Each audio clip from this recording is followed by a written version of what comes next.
Hello दोस्तों, आप लोग को स्वागत है अपना चैनल रोशन ट्यूटोरियल पर और मैं हूं रोशन कुमार। आज के वीडियो में बात करेंगे अनुपात तथा समानुपात के बेसिक कॉन्सेप्ट और क्वेश्चन पे। तो आइए स्टार्ट करते हैं। तो अनुपात और समानुपात का ये सबसे फर्स्ट लेक्चर है। यदि आप लोग और भी वीडियो देखना चाहते हैं तो प्लेलिस्ट में जाकर देख सकते हैं। तो सबसे बेसिक से स्टार्ट करते हैं। यदि कोई कह दे कि a बटा बी को अनुपात में लिखे, तो a बटा बी को हम लोग लिख सकते हैं कि a अनुपात b में लिख सकते हैं। ठीक है। दूसरा बात आता है समानुपात। तो जब दो अनुपात बराबर होता है तो उसे समानुपात कहते हैं। अब जैसे में दो का अनुपात बराबर है ना, तो उसको क्या कहेंगे कि समानुपात है। अब जैसे में एक बात देखिए, 5/7 बराबर है कितना, 10/14 के बराबर है कि नहीं बराबर है। 2 से इसको भी काट दीजिएगा, 5/7 तो क्या है बराबर है। तो इसको हम लिख सकते हैं कि 5:7 जो है समानुपात है किसके, 10:14 के। 10:14 लिखे या 5:7 लिखे, कोई दिक्कत है नहीं है, दोनों सेम है। तो यहाँ पर दिया हुआ है कि जैसे 2:5 बराबर है 6:15 के, तो इसको हम लोग लिख सकते हैं कि 2:5 जो है वो समानुपात है किससे, 6:15 से। कितना कॉन्सेप्ट क्लियर है। अब देखिए आगे। अब थर्ड नंबर कॉन्सेप्ट कर रहा है, यदि a अनुपात b समानुपात c अनुपात d हो तो हम a तथा d को बाहरी राशियां तथा b और c को माध्यमिक राशियां या अंदर के राशियां कह सकते हैं कि b और c जो है अंदर के राशियां है या माध्यमिक राशियां है, और a और d जो है बाहरी राशियां हैं। ठीक है। तो इसका जो फॉर्मूला हो जाता है कि बाहरी राशियों का गुणनफल, बाहरी राशि कौन कौन सा है, a तथा d, तो गुणनफल मतलब कि क्या है, a गुना d बराबर होता है माध्यमिक राशियों का गुणनफल, मतलब क्या, अंदर का b और c का गुणनफल, मतलब कि a गुना d बराबर होता है b गुना c के। कोई भी दिक्कत नहीं है। अब हम लोग आगे देखते हैं। चौथा नंबर कॉन्सेप्ट कर रहा है मध्यानुपाती। तो मध्यानुपाती क्या होता है, ये सब कॉन्सेप्ट आप लोग को क्वेश्चन में देखने को मिलेगा और लगाना ही है ये सब कॉन्सेप्ट को। तो मध्यानुपाती, तो क्वेश्चन में दे देगा कि a तथा b का मध्यानुपाती क्या है, मतलब कि कोई भी अंक दे दिया उसका पूछ दिया कि मध्यानुपाती क्या है। तो इसके लिए क्या करिए कि a और b को लिख दीजिए, जो भी दो अंक है ना उसको लिख दीजिए और उसके रूट लगा दीजिए, यही मध्यानुपाती हो गया। तो a तथा b का मध्यानुपाती क्या होता है, √√ab। उसी तरह से कहता है क्वेश्चन की चतुर्थानुपाती। तो यहाँ पर दे दिया कि 3 राशि a b c है, उसका चतुर्थानुपाती x हो, तो उसका बताइए कि x का मान क्या होगा। पूछ देगा ना कि 3 राशि a b c दे दिया, उसका चतुर्थानुपाती क्या होगा। तो इसको कैसे करेंगे, तो इसको हम लोग लिखेंगे कि a अनुपात b दे दिया है, और उसके बाद क्या लिखेंगे, समानुपात c अनुपात x। x क्या है, मान कोई भी आएगा, जो भी वैल्यू आएगा चतुर्थानुपाती उसको मान लिया कि x है। इसको लिखेंगे कि a अनुपात b समानुपात है c अनुपात x है। तो हम लोग जानते हैं इसका क्या, कि अंदर वाले को अंदर से मल्टीप्लाई कर दीजिए और बाहर वाले को बाहर से। तो b गुना c बराबर होता है a गुना x के। तो x का वैल्यू कितना आ जाएगा यहाँ से, bc बटा a। तो ये वैल्यू याद रखना कि कभी भी चतुर्थानुपाती कर दे तो ये दोनों के गुना कर देना है, आप पहला वाला से भागा दे देना है। ठीक है। उसके बाद अगला कॉन्सेप्ट देखिए, तृतीयानुपाती। तो तृतीयानुपाती क्या होता है, जिसे मैं दे दिया क्वेश्चन में कि a तथा b का तृतीयानुपाती क्या होगा। क्वेश्चन में इस टाइप से देगा, x नहीं देगा। तो हम लोग को मान लेना है कि a तथा b का तृतीयानुपाती x है। तब पूछेगा कि उसका x का वैल्यू बताइए। तो इसके लिए क्या करेंगे कि a तथा b का तृतीयानुपाती कर रहा है ना, तो लिख दीजिए कि a अनुपात b असमानुपात है किससे, b अनुपात x से। हम लोग जानते हैं कि बाहर वाले को राशि को गुणनफल कीजिए, बराबर होता है अंदर वाले का। तो a गुना x बराबर होता है b गुना b से। तो x बराबर कितना हो जाएगा, b² a। तो कभी भी तृतीयानुपाती कह दे तो उसका मान जो होता है दूसरा का स्क्वायर बटा पहला। चतुर्थानुपाती में क्या होता है कि दोनों के ऊपरे वाले को बड़ी a b c 3 अंक दे दिया, तो ये दोनों के गुना कर दीजिए, इससे भागा दे दीजिए। ठीक है। अब अगला बात आता है मिश्र अनुपात। तो मिश्र अनुपात, दे दिया कि ए अनुपात बी तथा सी अनुपात डी का मिश्र अनुपात क्या होगा। तो ऐसे के लिए क्या करिए कि ए तथा अनुपात बी तथा सी अनुपात डी का क्या पूछ रहा है, मिश्र अनुपात। तो क्या करिए कि ये दोनों को आगे आगे वाला को गुना कर दीजिए, तो ए और सी का गुना करिएगा तो क्या हो जाएगा, ए सी अनुपात आप बी और डी बाहर वाले को गुना कर दीजिए तो बी डी, तो ए सी अनुपात बी डी जो है हो जाएगा मिश्रा अनुपात। अब कोई कहीं कहीं कहीं पर क्वेश्चन दे देता है कि कौन अनुपात ज़्यादा है कौन कम है, तो उसके लिए कैसे बनाएंगे वो भी देख लीजिए। अब जैसे मैं दे दिया कि ए बटा बी जो है ग्रेटर देन है बी बटा सी से, कहीं क्वेश्चन में दे दिया या ए बटा बी जो है ग्रेटर देन है बी बटा सी या कुछ भी दे दे, तो इसको हम लोग लिख सकते हैं कि ए अनुपात बी जो है ग्रेटर देन है बी अनुपात सी से। ठीक है, ये कॉन्सेप्ट याद रखना है। बटा में दे, क्योंकि देखें ना कि बटा को हम लोग क्या लिख सकते हैं, अनुपात में लिख सकते हैं। तो इसको एक आता है बात समानुपाती, कि कोई कह दिया ना कि 5 जो है समानुपाती है एक से या कुछ भी है, तो समानुपाती कभी भी दे दे। कोई कह दे कि x जो है समानुपाती है y से, तो क्या हो जाएगा कि x जो है डायरेक्टली प्रोपोर्शनल टू है y। ठीक है, और कह दे कि विलोमानुपाती, कहीं कहीं पर कह देता है क्वेश्चन में कि विलोमानुपाती है, तो विलोमा अनुपाती के लिए क्या करते हैं कि x जो है इन्वर्सली प्रोपोर्शन मतलब कि अपोजिट है y से, असमानुपाती मतलब कि डायरेक्टली प्रोपोर्शन है, मतलब कि करीब करीब समान है, अब विलोमा अनुपाती में उल्टा है। ठीक है, तो अब हम लोग क्वेश्चन देखते हैं, बेसिक कॉन्सेप्ट अब सारा देख लिए। तो क्वेश्चन नंबर 1 कह रहा है कि यदि ए अनुपात बी बराबर है 5 अनुपात 9 तथा बी अनुपात सी बराबर है 6 अनुपात 11 हो, तो हमसे पूछ रहा है पहले का कि ए अनुपात सी का मान बताइए, और दूसरा का पूछ रहा है कि ए अनुपात बी अनुपात सी का मान ज्ञात करें। तो इसका कैसे बनाएंगे सो देखिए, तभी हम लोग बहुत सारा कॉन्सेप्ट सीखें, बस वही कॉन्सेप्ट का यूज यहाँ पर करेंगे। तो हम लोगों को क्या दिया हुआ है कि ए अनुपात बी बराबर है 5 अनुपात 9 के, कोई दिक्कत नहीं है। उसी तरह से दिया है कि बी अनुपात सी जो है बराबर है 6 अनुपात 11 के। अभी हम लोग देखे थे कि ए बटा बी को हम लिख सकते हैं कि ए अनुपात बी, तो यहाँ पर ए अनुपात बी को क्या लिख सकते हैं कि ए बटा बी बराबर है 5 बटा 9 के, और बी बटा सी बराबर है किसके 6 बटा 11 के। अनुपात को हम लोग रेशियो में बदल लिए।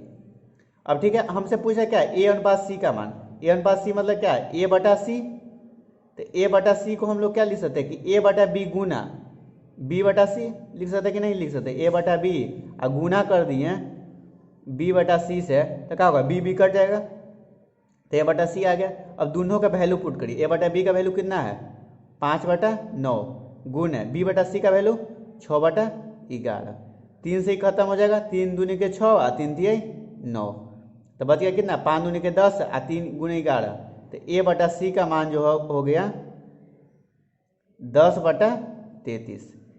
एक मेथड ये हुआ, या इसको लिख सकते हैं कि ए अनुपात सी जो है 10 अनुपात 33 है, ये भी लिख सकते हैं इसको। तो हमसे पूछ रहा था कि ए अनुपात सी का मान कितना है, तो 10 अनुपात 33 है। और दूसरा नंबर क्या पूछ रहा है कि ए अनुपात बी अनुपात सी का मान पूछ रहा है। तो इसका अगला मेथड से बनाएंगे ना कि जिसमें हमको ए अनुपात सी का भी मान मिल जाएगा और ए अनुपात बी अनुपात सी का भी मान मिल जाएगा, तो दोनों अनुपात का मान हम लोग को मिल जाएगा। तो उसका मेथड क्या है, आगे लिख लीजिए कि ए अनुपात बी अनुपात सी, जे वो वेरिएबल है ना उतना लिख लीजिए, यहाँ पर के गो है ए है बी है और सी है, तो 3 गो है। अब ए अनुपात बी का मान कितना दे दिया 5 अनुपात 9, तो ए के जगह 5 लिख दीजिए और बी के जगह 9, यही नहीं दिया है कि ए अनुपात बी बराबर 5 अनुपात 9। उसी तरह से दिया कि बी अनुपात सी बराबर है 6 अनुपात 11, तो बी और सी का मान हम लोग को दिया हुआ है कि 6 अनुपात 11 है, ऐसे ही लिखेंगे, नीचे ऐसे कर दीजिए। यहाँ पर खाली है ना, तो 9 के सामने जो भी अंक खाली है और जिसके सामने जो उसको भर दीजिए। तो यहाँ पर क्या करिए कि 9 के सामने खाली है ना, तो यहाँ पर 9 भर दीजिए, 6 के सामने खाली है तो यहाँ पर 6 भर दीजिए, यहाँ अनुपात का अनुपात लिख दीजिए। अब सबको गुना कर दीजिए, इस सामने सामने गुना कर दीजिए, 5 छक 30, 9 छक 54, 11 9 के 99। अब इसको काट लीजिए तो क्या होगा, 3 से इसको काटेंगे तो 3 दहा के 30, 3 से इसको काटेंगे तो 18 मरतबे, और 3 से इसको काटेंगे तो 33 मरतबे। अब देखिए ए अनुपात बी अनुपात सी का मान कितना आ गया, 10 अनुपात 18 अनुपात 33। ए अनुपात बी अनुपात सी का मान यही ना आया। तो ए अनुपात सी का मान अभी कितना आया था, 10 अनुपात 33। क्या सही में है ना, ए का मान 10 और सी का मान 33, तो 10 अनुपात 33 यहाँ से भी आ गया। और ए अनुपात बी अनुपात सी का मान कितना आ गया, 10 अनुपात 18 अनुपात 33। तो हम लोग इसी मेथड से बनाएंगे ज़्यादा, कि जिससे कि एक ही बार में दो दो क्वेश्चन सॉल्व हो जाए, और बेसिक तरीका भी है। तो अब हम लोग अगला क्वेश्चन देखते हैं।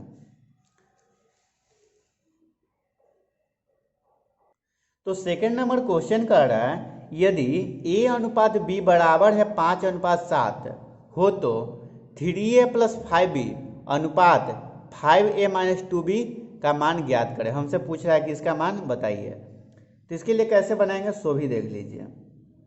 तो हमको क्या दे दिया कि a अनुपात b बराबर है 5 अनुपात 7, मतलब कि क्या, a बटा b को a अनुपात b लिख सकते हैं ना, बराबर है किसके, 5/7 के। तो हमसे पूछ रहा है क्या कि 3a प्लस 5b अनुपात 5a माइनस 2b। तो अनुपात को क्या लिख सकते हैं, बटा में लिख सकते हैं कि 3a प्लस 5b बटा 5a माइनस 2b। कोई दिक्कत नहीं है। अब क्या करिए ना कि ऊपरे नीचे b से भागा दे दीजिए। अब ऊपर नीचे कुछ भी अंक से भागा दीजिए, वो तो बात बराबर है। तो b से भागा दीजिएगा तो b भी क्या होगा, ऊपर वाला कट जाएगा, यहाँ पर क्या जाएगा 3a बटा b।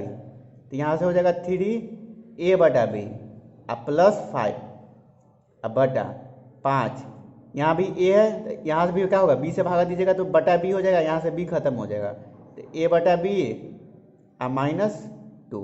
a बटा b का मान पता है 5/7, तो पुट कर दीजिए 3 गुना 5/7 प्लस 5 बटा 5 गुना a बटा b का मान 5/7 और माइनस 2।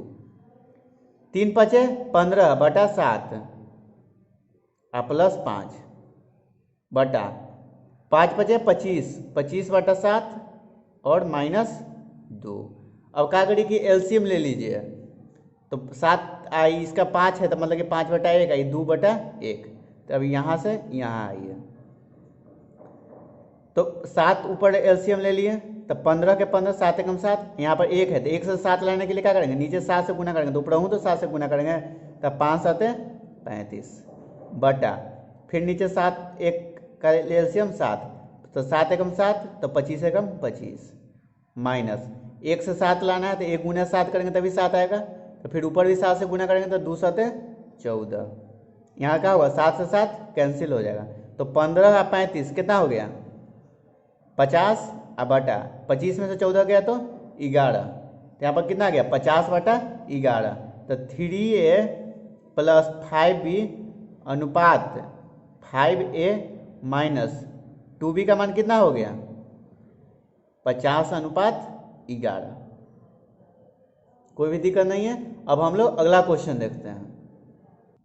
क्वेश्चन नंबर 3 का रहा है, यदि 0.75 अनुपात x समानुपात 5/8 हो तो x का मान ज्ञात करें। हमसे ये मान पूछ रहा है कि x का मान बताइए। तो इसके लिए दो मेथड है। हम लोग क्या जानते हैं कि समानुपात जो होता है मतलब कि क्या है, बराबर है समानुपात मतलब। और 0.7 अनुपात x को क्या लिख सकते हैं कि 0.7 बटा x, और क्या हुआ समानुपात की जगह बराबर 5/8 मतलब क्या 5/8। तो x का के लिए मान के लिए क्या करेंगे कि दोनों को इधर वाला को गुना कर देंगे, इधर वाला का गुना कर देंगे, तब 5x बराबर क्या हो जाएगा 0.75 गुने 8 है। तो x का मान कितना हो जाएगा 0.75 गुना 8 है अब बटा 5। होगा कि नहीं होगा। अब यहाँ से x का मान निकालेंगे तो कितना आ जाएगा, 5 से इसको 8 को काटा दीजिए, 5 एकम 5 है 1.6, तो 1.6 गुने 0.75 करने पर कितना आ जाएगा 1.2 आएगा। नहीं हो रहा है तो 0.75 को क्या लिख सकते हैं 3/4 लिख सकते हैं, और गुने 1.6, तो 4 से कितना मतलब है कट जाएगा 0.4, और 0.4 गुने 3 तो x का मान 1.2। तो यही आंसर हो गया कि x का मान जो है 1.2 है। या हम लोग ये भी तो एक मेथड जानते हैं बनाने के लिए कि 0.7 अनुपात x समानुपात है 5/8 से। तो क्या करिए कि अंदर वाले को गुना करिए और बराबर होता है बाहर वाले के गुना, तो 0.7 गुना 8। तो डायरेक्ट हम लोग यहाँ पे पहुँच गए, इतना करने का जरूरत भी नहीं है। x का मान 0.75 गुने 8/5, तो x का मान यहाँ से आ गया 1.2। तो ये भी मेथड अच्छा है, तो यही मेथड से ज़्यादा बनाया करिए क्वेश्चन को।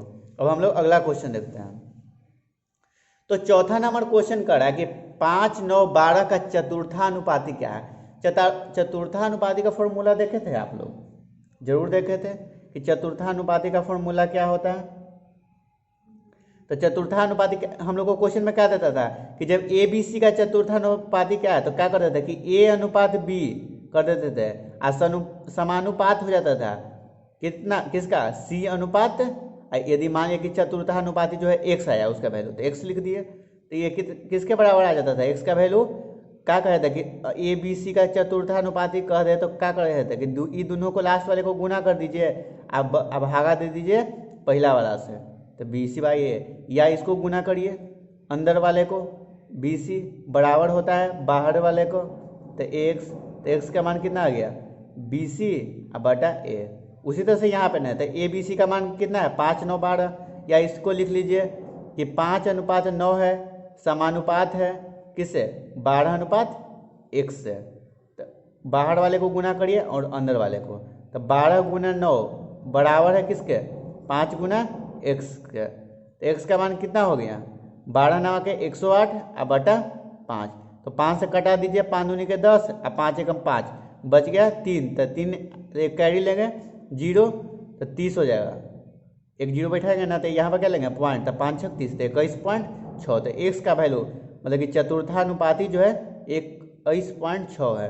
तो हम लोग लिख सकते हैं कि 5, 9, 12 का चतुर्थानुपाती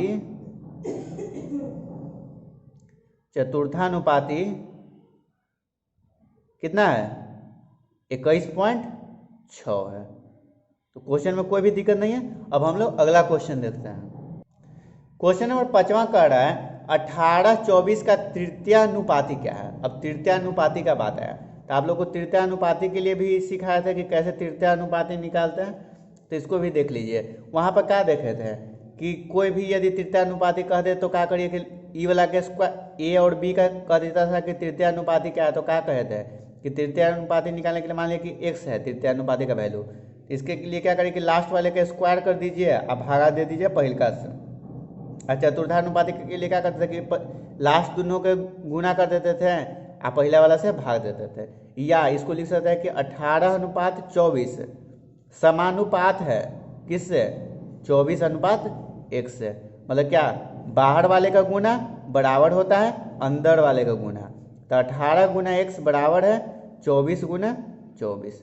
फॉर्मूला तो वही आ गया, तो x का वैल्यू कितना आ गया 24 गुना 24 बटा 18।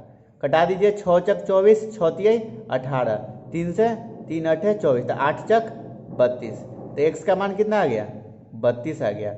मतलब कि क्या 18 और 24 का तृतीयानुपाती कितना हो गया 32। 18-24 का तृतीयानुपाती जो है कितना है 32 है।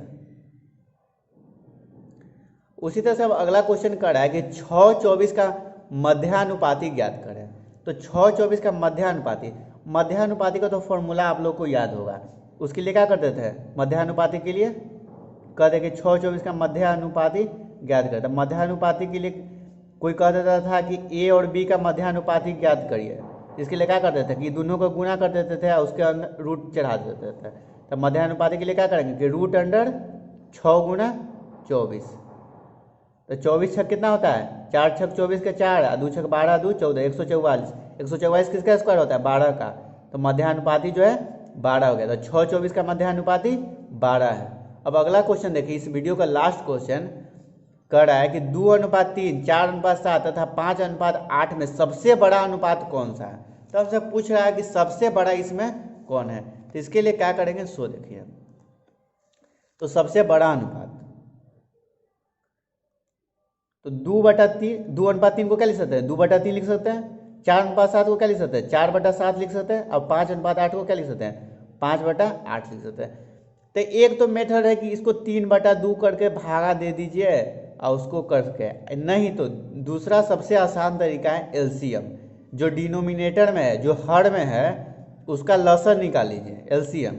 तो 3 7 8, तो इसमें क्या होगा, तीनों ही एलसीएम में हो जाएगा। तो क्या करिए कि 3 गुना 7 गुना 8 से सबको गुना कर दीजिए। 3 गुना 7 गुना 8 है, यहाँ पर भी गुना कर दीजिए 3 गुना 7 गुना 8 से, यहाँ पर भी गुना कर दीजिए 3 गुना 7 गुना 8 से। यदि कोई और अंक रहता तो एलसीएम कुछ और आता, लेकिन यहाँ पर क्या है, तीनों अलग है, तो एलसीएम क्या हो जाएगा, यही अंक हो जाएगा। 3 से 3 कटा दीजिए यहाँ पे, 7 से 7 यहाँ पे कटा दीजिए, और 8 से 8 यहाँ पे कटा दीजिए। अब सबको गुना कर लीजिए, जो बड़ा आ गया वही अनुपात जो है सबसे बड़ा है। तो 7 8 56, 56 दूनी के 112, ठीक है। 3 8 24 है, 24 चक 96। फिर उसी तरह से 5 15 और 15 7 105। तो यहाँ पे सबसे 112 किसका आया, 2/3 का आया। 96 किसका आया, 4/7 का आया। और 5/8 किसका है, 105 किसका है, 5/8 का। तो इसमें सबसे बड़ा कौन सा है, 112 है। तो हम कह सकते हैं कि 2/3 जो है, 2/3 जो है सबसे बड़ा है, सबसे बड़ा है। और सबसे छोटा कौन है, तो यहाँ पर ऊपरे में सबसे छोटा कौन सा आया है नंबर, 96। तो कौन सा है सबसे छोटा, जो है 4/7 है। तो आज के लिए इतना ही, थैंक यू।